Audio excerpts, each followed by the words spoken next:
Only by ending the cause for a civil war between the parties can you end the violence.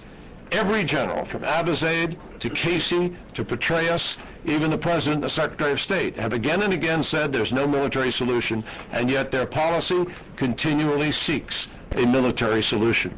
The absence of a time frame. Mike, every time the President says, we're going to be there as long as it takes, he empowers Iraqi politicians to squabble for as long as they want. You can't give meaning to the sacrifice of those soldiers adequately unless you're giving them the best policy possible. A Secretary of Defense, a President, a policy, a Congress, all of us, giving them something that does give value to that service and that takes this mistake and somehow turns it into a policy that can actually transform the Middle East. Saying all along, for 3 years now, I've been saying that you have to have robust diplomacy in order to settle something that can't be resolved militarily.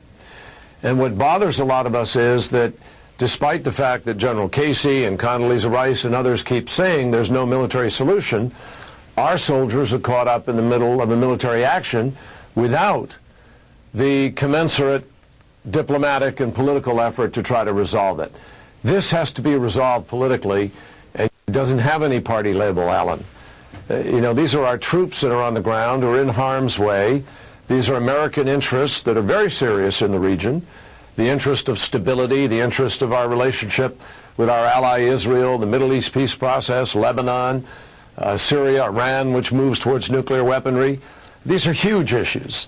And we need to find the common ground and consensus, Republican and Democrat alike, to protect the better interests of our country. I'm prepared to work with the administration to do that. But they've got to begin to acknowledge realities.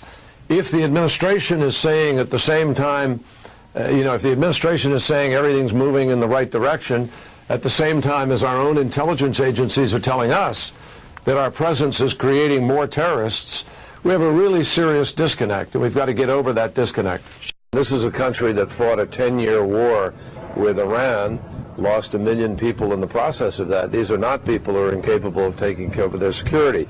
But as long as we have been the security blanket, they've had no incentive to do it. And the real issue, ultimately, is diffusing the reason that it is insecure. That requires the political settlement.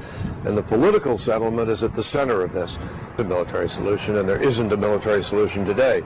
This is the key. The key is to resolve the differences between the Sunni and the Shia in the stakes that they have in whatever shape Iraq will take.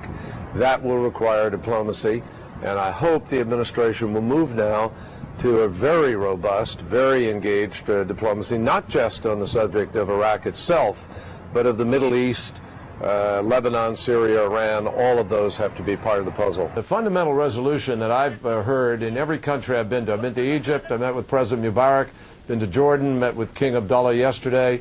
We're here in Syria today, going to Israel from here, but I was in Lebanon yesterday. Everywhere, people are saying you've got to have a comprehensive political reconciliation process, and we're here to explore whether that can be broader than it's been in the past, and we think it can. I had a chance to get out of the green zone, and I met with troops in various parts of the country who, incidentally, are extraordinary and doing a remarkable job.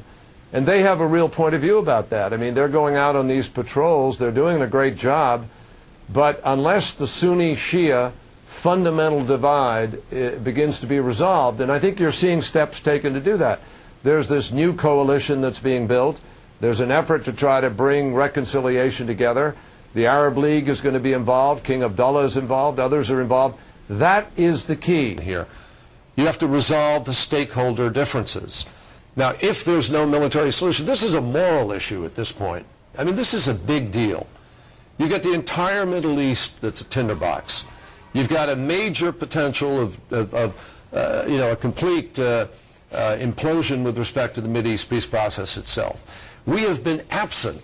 The traditional leverage of our great country has been absent from the kind of constructive diplomatic dynamic that produces results. We have to get back to that. This fundamental, I think, divide is over what we are trying to now achieve diplomatically and politically, and that's where I think the president may be either in denial, or not yet ready to admit that he's got to move in a new direction, but I hope ultimately he will.